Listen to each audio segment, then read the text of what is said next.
kick off.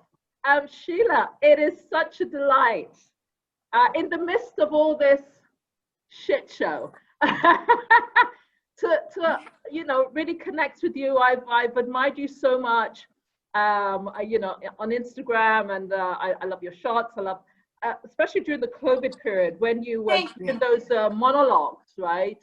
I think you connected. There was so much of a connection with what you were talking about and how a lot of us were feeling that we're responding to you. How did all that work for you? Was that helpful? What, when I did it take a lot for you to put yourself out there and start saying those things? I think so. Even though I'm an actor and in the business, it's hard for me sometimes to show me.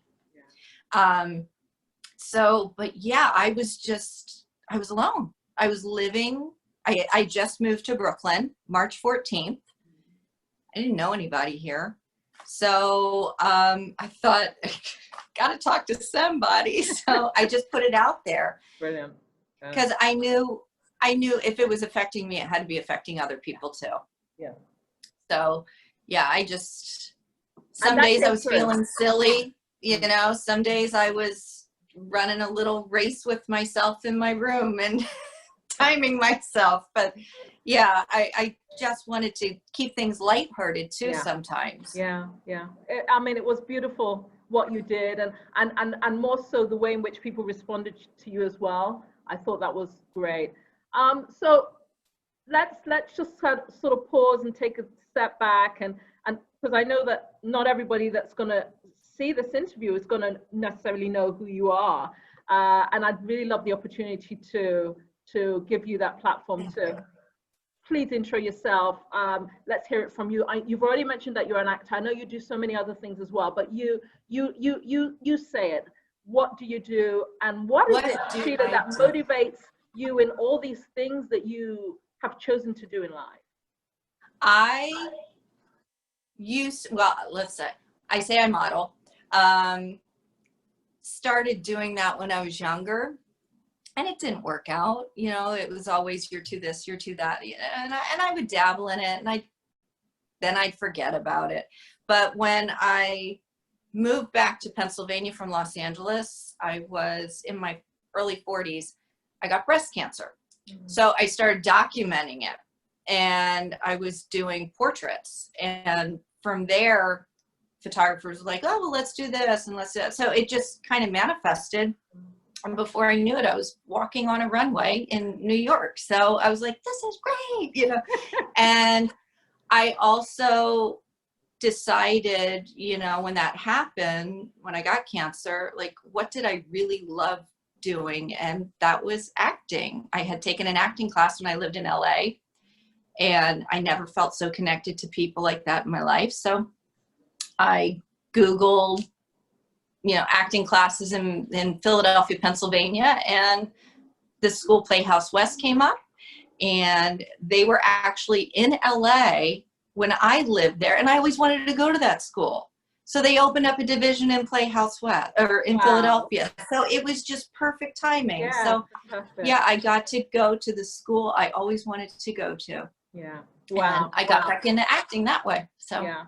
I mean, there's a lot about being brave there, and something that really surprised me when I was reading about you. I assumed that you'd been modeling for years.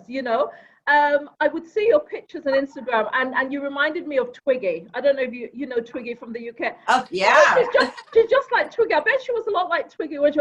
And so when I read the article and you saying that, well, you didn't actually, pick it up seriously until you were 42. I said,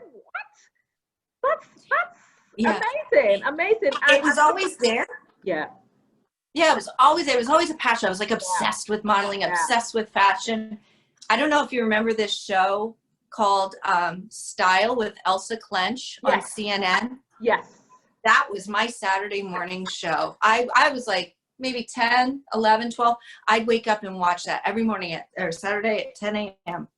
and I was glued. And I'm like, oh my God, that's what I want to do. But I didn't have the confidence. Yeah.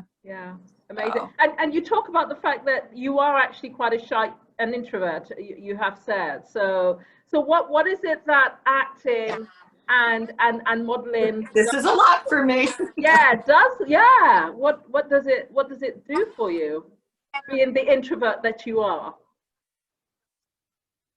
Well, I think I get to play a character, and it's also then it's a way that I can express my feelings freely, I think, without feeling judged as Sheilah. So, and I'm working on that, as I'm getting older too. I'm like, Yeah. There could be worse things to be judged on. Yeah, and I get that whole thing as you get older. I'm 55 now, and certainly in the last few years, I've felt more carefree in some of the choices that I've made. Time is short, you see things, you hear things, and you're like, come on, let's just do it. What's the worst that can happen, right? Yeah, right. So, I mean, that's just amazing. And of course, Sheilah, I mean, one of the other things that really caught my attention about you was the fact that, as you were saying, you were documenting the whole cancer thing, and that you were a two-time survivor of breast cancer. Wow. Mm-hmm. Wow. Yeah. So it's very important to get those mammograms, because that's how mine was caught. I never would have felt it.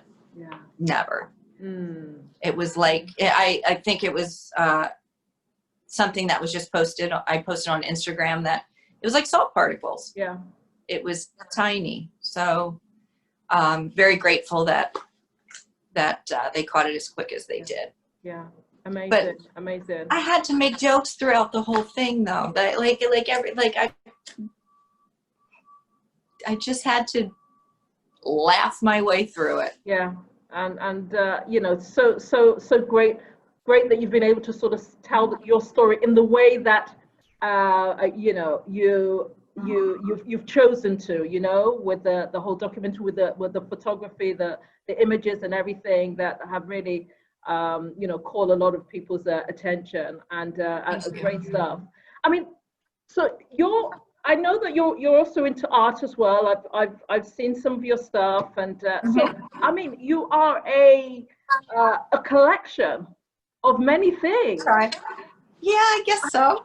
I mean, what? But then I have a day job too. Yeah.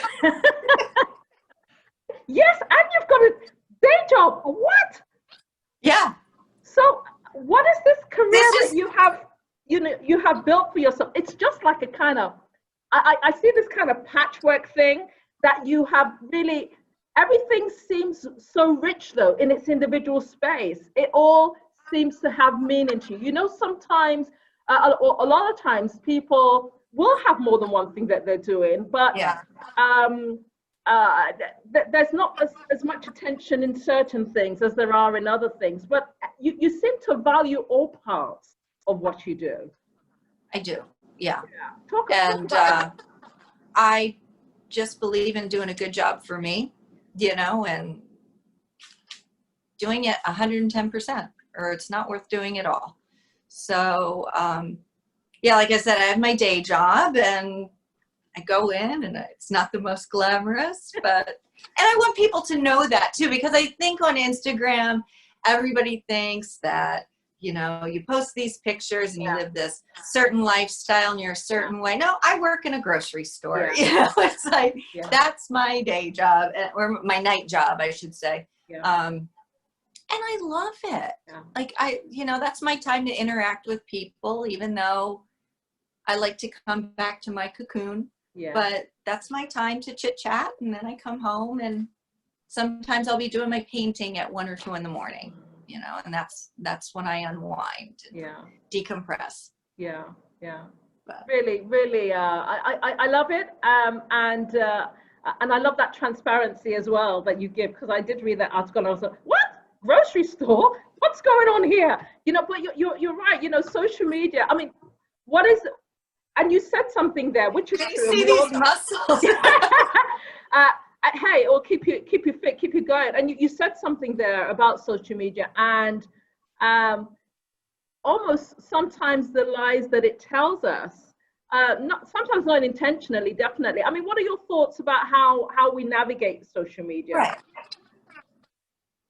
And how we use it to tell stories about ourselves? I mean, what are your thoughts there? Because what you do on social media is stuff that makes you happy, and it doesn't show all parts of your life. And why should it? I mean, your life is your life, and it's your prerogative to keep what you want to yourself. How do you feel that we need to navigate or balance that bit of remaining not transparent as such, but certainly a truthful, without, and I don't think people necessarily deceive, but I think everybody wants to kind of put themselves in a kind of positive place, right? When they post what they post, because it's what they want to give out. I don't necessarily believe it's because they want to deceive. I don't see No, it I that way. don't either. I think it's they want to put themselves in a good place. It puts them in a good, and so on, you know. So I mean, but what are your thoughts? I think everybody has a right to do what they want. Yeah. You know, they you know, for whatever reason, and if they want that validation, you know, go for it. Yeah. I know sometimes I do, you know, it's like if you're feeling a little down, oh, let me post this picture, you know. But I do want to remain true to myself, and I don't ever want to come off as like I'm gloating about this job or that job. People don't need to know, you know, they don't need to know everything about me. But sometimes less is more, but hey, everybody can do what they want to do. It's your prerogative, right? Yeah, it really, exactly. It really is. When all is said and done, it's your prerogative. You know, you carry the can for whatever it is that you do, but it's your prerogative. What are your, you know, talking life lessons here, Sheilah? What are those one or two things that you reflect on, that you've been most grateful for, and on the other side, not necessarily regret, but if you were speaking to your younger self, you would let them know? You're gonna make me cry. I'm not meaning to. I'm such an emotional person. I am very sensitive. Just, you know, everything's gonna be okay. Yeah. Just believe in yourself. Yeah, everything's gonna be just fine. Yeah, I love that. I was talking to somebody about this the other day. And I don't want to come off like I'm so strong, but I didn't know I had the strength I had going through cancer, and also moving to New York in the middle of a pandemic, starting a new job, not knowing anybody. My roommates had left, so I'm in this 3-bedroom apartment by myself, which I kind of enjoyed, but because I'm such a hermit and an introvert, I'm like, I don't have to deal with it. But I was like, you know, you're gonna be okay. You're gonna be okay. Just one day at a time. You know. I don't think I ever acknowledged that I had the strength that I did. Yeah. Amazing.